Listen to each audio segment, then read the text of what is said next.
నేడు దేవుని పిల్లల జీవితాల్లో చాలామందికి ఉన్న గొప్ప భయం ఏమిటంటే, నేను అంతం వరకు స్థిరంగా నిలబడగలనా, లేదా నేను తరబడి పడిపోతానా?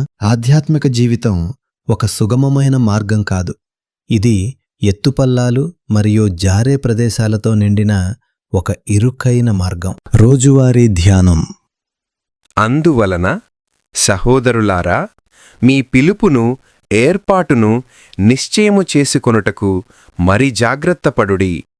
మీరిట్టి క్రియలు చేయువారైతే ఎప్పుడునూ తొట్రిల్లరు. 2 పేతురు 1:10. నేడు దేవుని పిల్లల జీవితాల్లో చాలామందికి ఒక గొప్ప భయం ఏమిటంటే, నేను అంతం వరకు స్థిరంగా నిలబడగలనా, లేదా నేను తడబడి పడిపోతానా? ఆధ్యాత్మిక జీవితం సుగమమైన మార్గం కాదు. ఇది హెచ్చుతగ్గులు మరియు జారుడు ప్రదేశాలతో నిండిన ఇరుకైన మార్గం. అపోస్తలుడైన పేతురు తన జీవిత చరమాంకానికి చేరుకుంటుండగా సంఘానికి చాలా ముఖ్యమైన ఉపదేశాన్ని వ్రాస్తున్నాడు. ఈ వచనంలో దేవుని బిడ్డ విశ్వాసయాత్రను పాడు చేయకుండా చివరి వరకు సురక్షితంగా ఎలా కొనసాగించవచ్చో ఆయన ఉపదేశాన్ని వెల్లడిస్తారు. కాబట్టి దేవుని పిల్లలు తమ ఆధ్యాత్మిక జీవితాల్లో తొట్రుపడకుండా జాగ్రత్తగా ఉండాలి. మనం పడిపోకుండా ఉండాలంటే మన పిలుపు మరియు ఎన్నిక విషయంలో స్థిరంగా ఉండాలి. మన రక్షణను మనము ప్రారంభించలేదు, దేవుడే స్వయంగా దానిని ప్రారంభించాడు. కాబట్టి దేవుని వాక్యము చెబుతుంది, రక్షణ యెహోవాదే మరియు యేసును మన విశ్వాసమునకు కర్తయును దానిని కొనసాగించువాడును అని గుర్తిస్తుంది. దేవుడే మనలను ఏర్పరచుకొనను. లోకము పుట్టకమునిపే, మనము పుట్టకమునిపే దేవుడు మనలను తన పిల్లలుగా ఉండటానికి నిర్ణయించెను. ఆయన మనలను నిర్ణయించడమే కాకుండా ఆయన స్వయంగా మనలను పిలిచెను. మరియు ఎవరిని ముందుగా నిర్ణయించెనో వారిని పిలిచెను.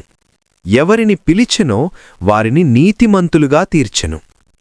ఎవరిని నీతిమంతులుగా తీర్చెనో వారిని మహిమపరచెను.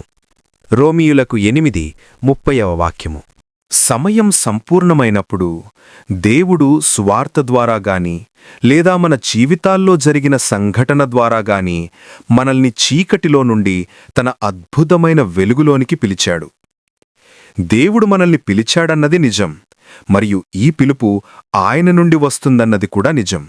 అయినప్పటికీ ఇందులో మనం కూడా ఒక పాత్ర పోషించాలి. కాబట్టి లేఖనం ఇలా చెబుతోంది, మీ పిలుపును ఏర్పాటును నిశ్చయము చేసుకొనుటకు జాగ్రత్తపడుడి. శ్రద్ధగా ఉండటమంటే చిత్తశుద్ధి కనబరచడం, త్వరగా పనిచేయడం మరియు ప్రతి ప్రయత్నం చేయటం. నేను రక్షింపబడ్డాను, పరలోకం ఇప్పుడు ఖాయం అని చెప్పుకున్నాక పాపంలో జీవించమని పిలుపునివ్వడం కాదు. దేవుని పిలుపుకు తగిన విధంగా మనం నడుచుకోవాలి. నేను నమ్ముతున్నాను అని చెప్పడం ద్వారా మాత్రమే అది నిర్ధారించబడదు. చెట్టు దాని ఫలము వలన తెలుస్తుంది. మునుపటి వచనాలలో పేతురు ఒక జాబితానిస్తాడు. ఆ హేతువు చేతనే మీ మట్టుకు మీరు పూర్ణ జాగ్రత్తగలవారై మీ విశ్వాసమునందు సద్గుణమును, సద్గుణమునందు జ్ఞానమును, జ్ఞానమునందు ఆశానిగ్రహమును, ఆశానిగ్రహమునందు సహనమును, సహనమునందు భక్తిని, భక్తియందు సహోదర ప్రేమను, సహోదర ప్రేమయందు దయను అమర్చుకొనుడి.